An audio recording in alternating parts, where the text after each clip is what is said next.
The film Deadpool is described as an exciting project due to its script, which features numerous action sequences and diverse locations. The production involves approximately 1 to 200 visual effects shots encompassing CG characters and set extensions, resulting in a wide range of visual effects.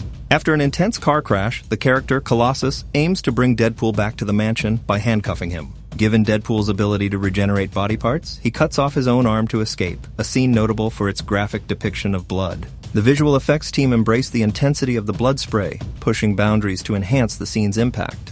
Deadpool's character, portrayed as enduring multiple deaths, showed a darkly humorous side through his constant bleeding and regeneration. The filmmakers wanted to create the effect of a baby's hand emerging, evolving the concept into a more translucent and viscous appearance to emphasize a grotesque transformation.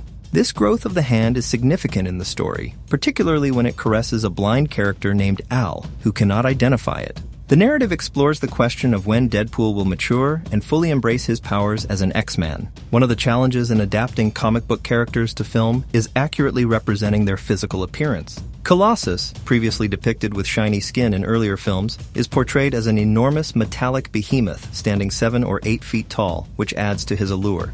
The visual effects team had to imagine and conceptualize Colossus's size and interaction with other characters, especially during fight scenes in the movie's third act. The creation of Colossus involved multiple elements, including an actor stand-in wearing a helmet with a tracking ball, which facilitated mapping facial expressions and movements. The character's metallic surface posed unique challenges, requiring special reflection passes and the shooting of clean plates, reflective balls, and HDRI panoramas to capture accurate lighting and reflections. This process enabled the seamless integration of a giant, mirror-like figure that moved and acted like a human, yet maintained an otherworldly, metallic form.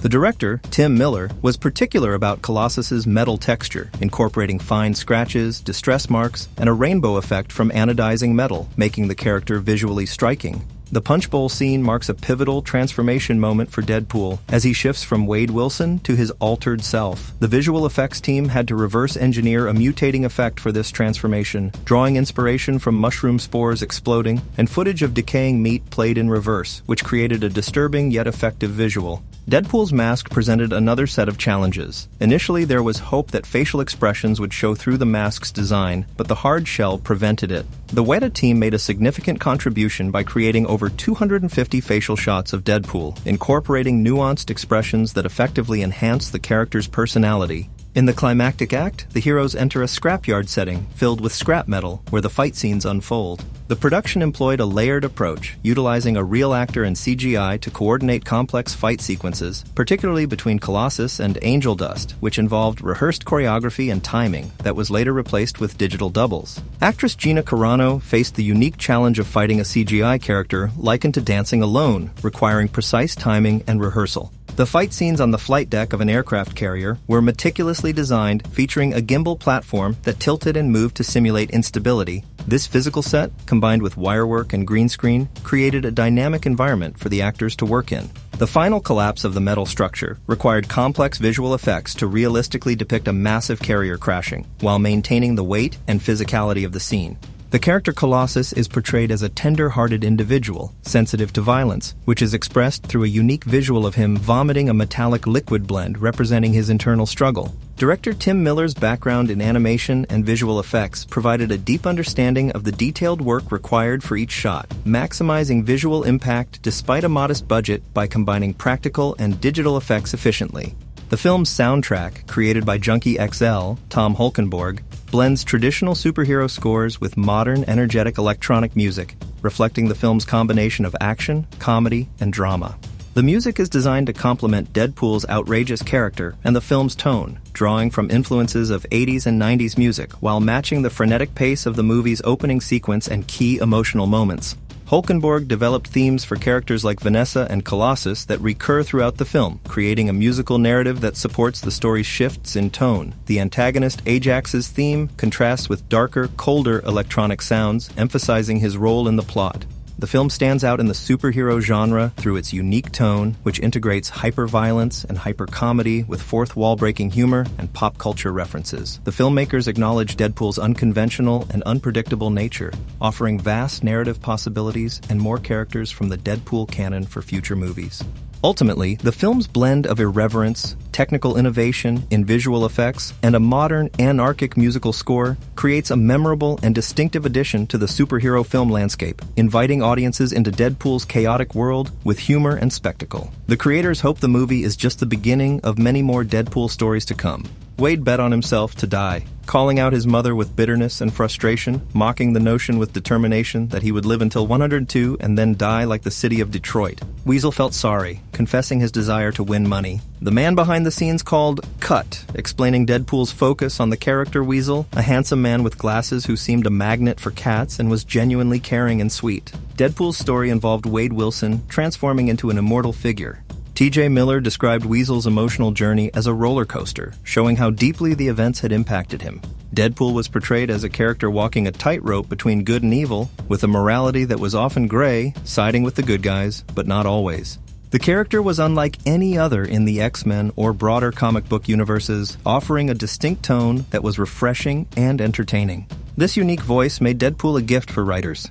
The humor was off-center and offensive to many, but it was fun and refreshing to perform. Brianna Hildebrand expressed that every time she read the script, she laughed, highlighting the joy of making the movie the right way and emphasizing the fans' ownership of the spirit of Deadpool, which made the proper screen adaptation very exciting. With Deadpool wearing the costume and behaving consistently with his comic book persona, the movie occupied a unique space that no other comic book movie could reach, transcending any medium with its story told with guns and irreverence, hinting at a potential franchise.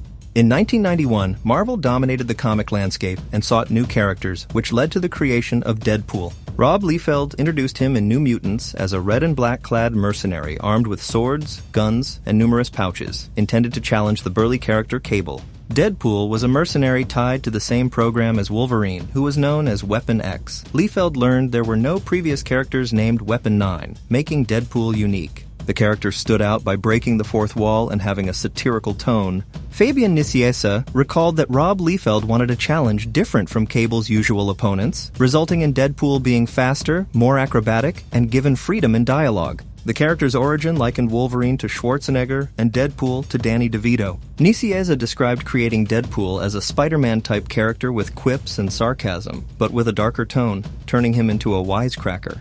Though initially a potential throwaway character, the fans took a liking to Deadpool, writing countless letters asking for his return after his first issue.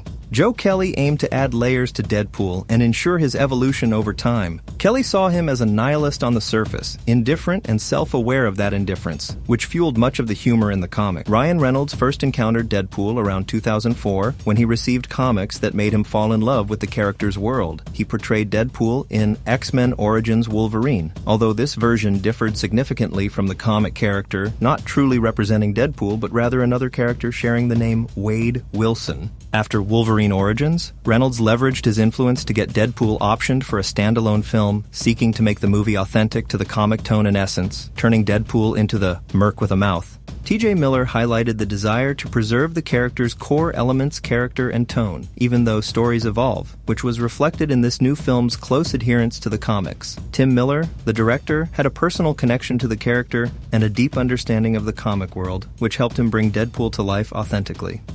The film's creative team, which included Tim Miller, Rhett Reese, Paul Wernick, and Ryan Reynolds, worked on the project over several years to develop it. They resisted Fox's attempts to reinvent the character after the portrayal of Wolverine.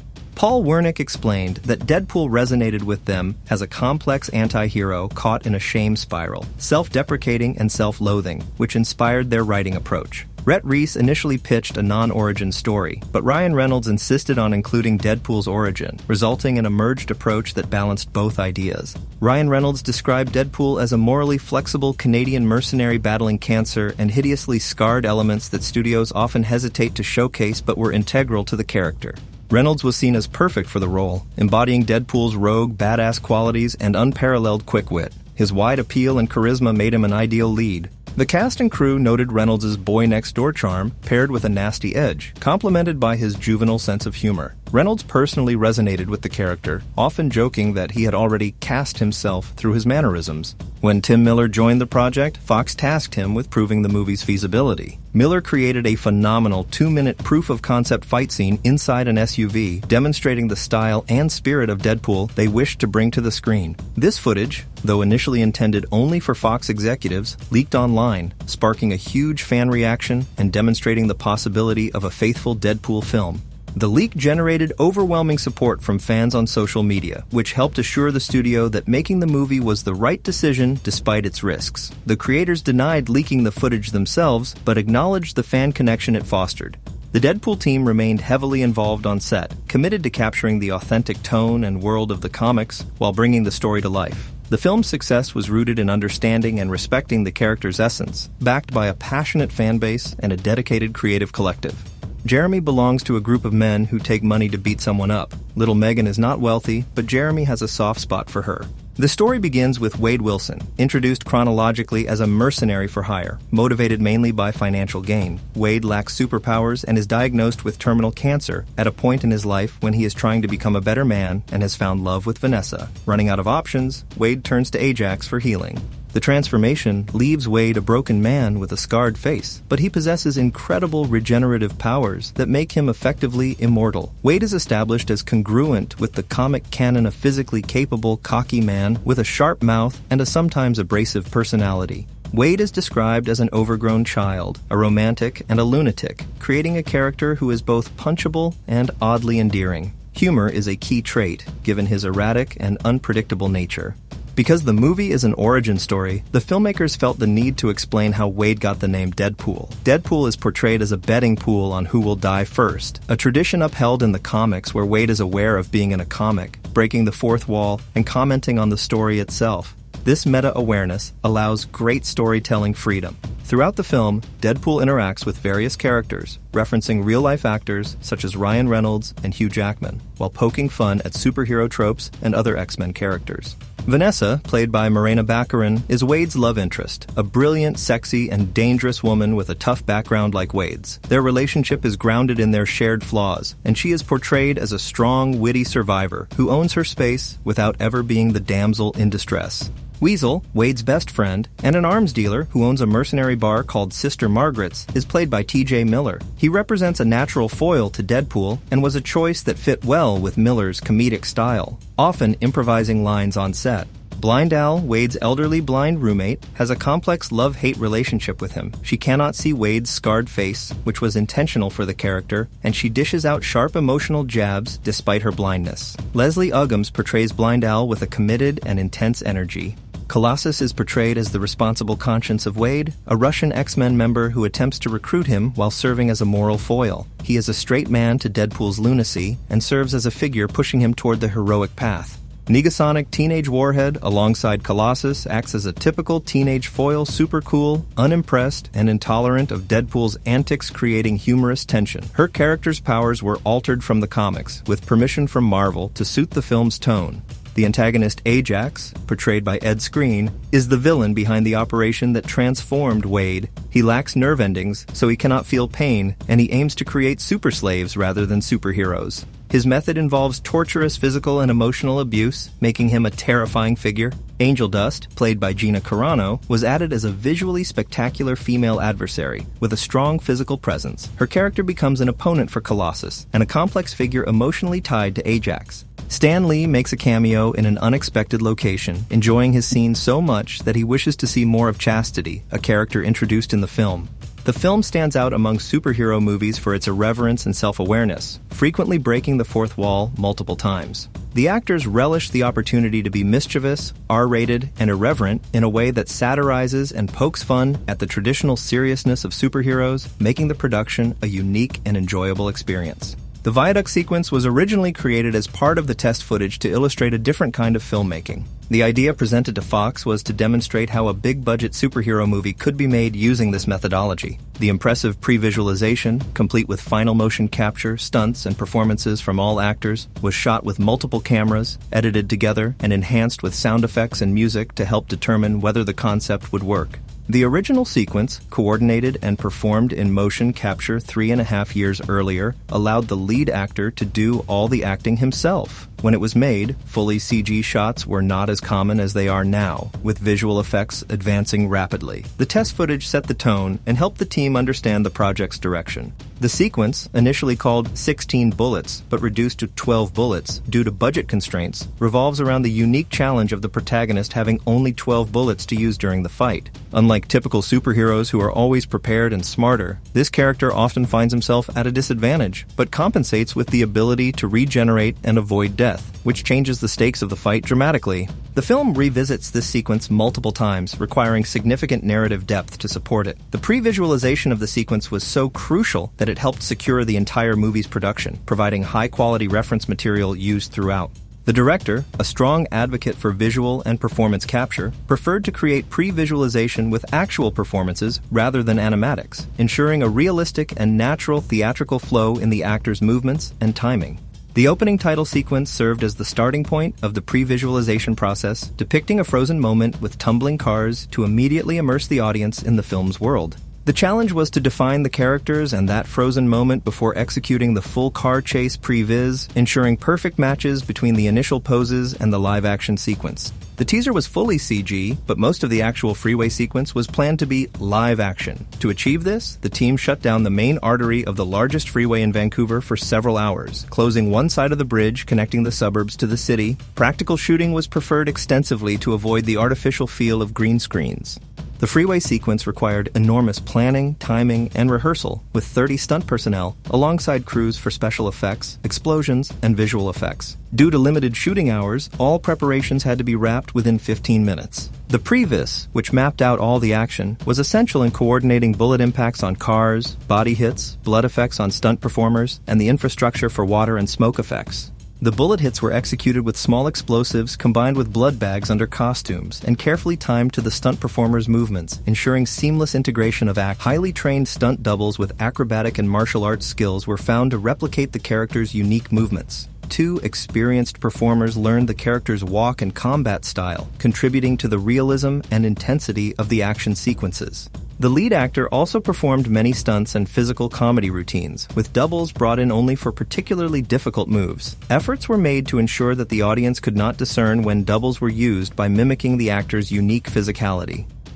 The dynamic camera work during the freeway sequence featured long Steadicam shots, handheld shots, and motorcycle chases through tight spaces. Special stabilization equipment was utilized on the electric motorcycle camera rig to capture smooth, precise footage, even in rough terrain and high speeds. Rehearsals ensured the timing of all action matched the character's movements, including running, chasing, and combat with guns and katanas. The motorcycle chase was especially challenging due to the weight and complexity of the camera rig, requiring skilled riders. High frame rate cameras captured slow motion shots of tire peel-outs, bullets exiting weapons, and muzzle flashes. Many stunts were performed practically to maximize realism, with visual effects used judiciously due to scheduling constraints. The freeway environment was fully digital, allowing for the overcoming of filming location difficulties through extensive animations and simulations of crashes, tire shreds, flying engine parts, and glass breaking. Real cars were scanned using LiDAR and photographed extensively to allow meticulous digital recreation by visual effects vendors. Live-action performances were shot in partially dismantled SUVs on green screens, with CG environments added in post-production to create the spinning, tumbling car effects. Experience from visual effects work made mixing live action and CG elements seamless. Digital doubles were created by 3D scans of key actors to help with shots requiring large spatial movements or impossible stunts. Some sequences, like flipping the protagonist out of the SUV, were fully CG due to time and rigging constraints on location. The seamless integration of CG and live action was a testament to the director's deep understanding of visual effects grammar and audience perception, creating a flawless blend where viewers cannot distinguish what is real and what is digitally created. This collaboration between departments ensured the film's dynamic action and storytelling came alive convincingly on screen. The film's stylization centers entirely on the character Deadpool, who possesses a skewed perception of reality that does not affect how others see the world. The character is portrayed as a crazed, comedic, wisecracking anti-hero who builds his iconic suit for the first time This suit includes swords, guns, and a distinctive costume that plays a vital role in defining Deadpool's image. It is recognized as one of the most iconic superhero costumes, drawing inspiration from the gritty and visceral look of the comic book character. Various costume designs were researched, some too simple and others overly extravagant, before settling on a design that works in the real world. The process of creating the suit took approximately 10 weeks, encompassing finalizing the design, selecting fabrics, colors, and details, sculpting in clay and 3D modeling, molding, casting parts, and fabricating the final costume. The suit was crafted with stretch fabrics to allow for extreme mobility, making it suitable for the film's intense stunt sequences, including parkour flips. It also includes concealed pouches for pads to protect elbows and knees during action scenes. The mask was especially critical. Sculpted even before the project was awarded, much care was taken to get the shape, eye expressions, and fit exactly right to capture Deadpool's aggressive and in-your-face personality. The mask's eyepieces can be removed separately for stunts, providing better vision and ventilation. Underneath the mask, subtle details such as the shape of the head and jawline were sculpted, scanned, and 3D printed to ensure a perfect fit and comfort for the actor, with special attention to breathability and sweat management. Deadpool's disfigured version, a crucial aspect of the character who is hideously scarred and deformed, was particularly challenging to portray. The makeup effects team created a range of silicone prosthetics that retained many of the actor Ryan Reynolds' features while transforming him into a grotesque yet tragic figure. Multiple makeup tests were conducted to balance the character's horrific appearance without making it impossible for the audience to connect with him emotionally. The makeup process can take up to 7 hours for a full-body application, involving the painting of musculature and scar textures to create a translucent, realistic skin effect that enhances the horror and pathos of the character's transformation. The film adopts a gritty, grounded approach to its world-building, eschewing the slick, glossy, hyper-stylized look commonly found in superhero films. Locations were chosen to reflect a grimy, overcast, industrial atmosphere, primarily shooting in Vancouver's downtrodden and gritty areas. Deadpool's living space was designed to accentuate his chaotic psyche and dual nature, described as crack house chic, filled with a clutter of weapons, memorabilia, and wrestling character references. Key locations include Sister Margaret's Bar, a local dive that serves mercenaries and outcasts, carefully chosen and modified to capture the right tone, despite challenges in finding an authentic biker hangout. The hospital where Wade is tortured is depicted as a rogue operation in a distressed warehouse rather than a clean medical facility, adding to the film's raw and realistic aesthetic. The strip club scenes were filmed in an actual club featuring a real bartender and dancers to enhance authenticity.